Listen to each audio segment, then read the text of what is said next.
Di antara beragam potensi kecerdasan yang dimiliki manusia, mungkin kecerdasan eksistensial cenderung paling diabaikan.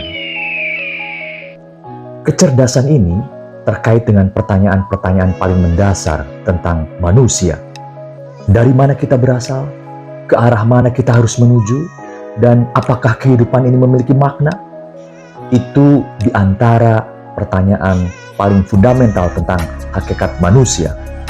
Yang pertama kali harus dimengerti mengenai umat manusia atau sapiens adalah bahwa secara evolusioner kita ini pendatang baru. Sebagai satu spesies, kita baru muncul. Bayangkan keseluruhan sejarah kehidupan di bumi sebagai 1 tahun kalender, bukan 4 miliar tahun. Sampai sekitar pertengahan Oktober, yang ada cuma bakteri.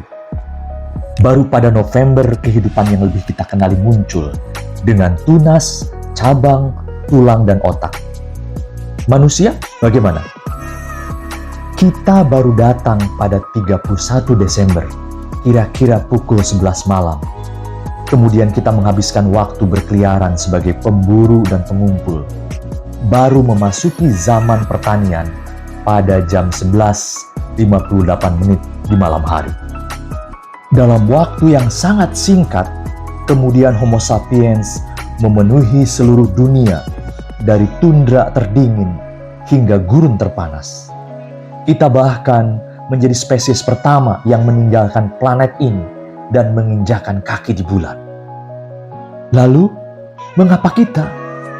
Mengapa astronot pertama bukan pisang, atau sapi, atau simpanse? Boleh jadi pertanyaan tersebut terdengar konyol. Namun, secara genetis, kita 60% identik dengan pisang. 80% tak bisa dibedakan dari sapi. Dan 99% mirip simpanse.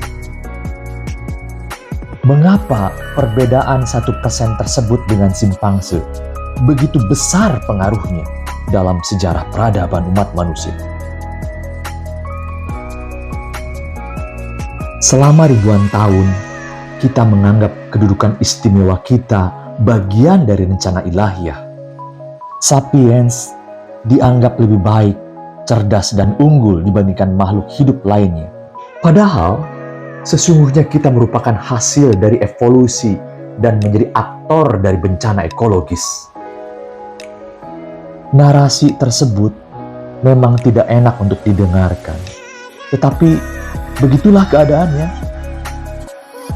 Awal sejarah yang penting bagi ekspansi sapiens leluhur kita adalah sekitar 70.000 tahun yang lalu, ketika mereka mulai mengembara dari kampung halamannya di Afrika Timur, yang mengubah sejarah dunia secara radikal. Homo neanderthal adalah kelompok manusia pertama yang dijumpai oleh sapiens, yang hidup di wilayah Timur Tengah dan Eurasia pada umumnya. Mereka kemudian punah. Kepunahan Homo neanderthal, Denisova, Rudolfensis, Egaster, dan yang lainnya menyisakan pertanyaan etis. Apakah mereka dimusnahkan oleh sapiens dalam persaingan memperebutkan sumber daya, atau ada penyebab lainnya?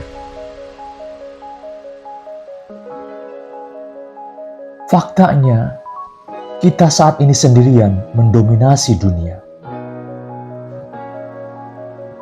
Populasi manusia per November 2022 adalah 8 miliar jiwa. Mungkinkah banjir zaman Nabi Nuh versi kini adalah banjir manusia? Berapa jumlah manusia yang dapat ditopang oleh bumi kita? How many people can live on planet Earth? Suatu saat nanti, mungkin kita juga akan mengikuti jejak dinosaurus yang sudah punah sekitar 65 juta tahun yang lalu, setelah mendominasi bumi selama 150 juta tahun. Selamat jalan sapiens. Sekali berarti, setelah itu mati.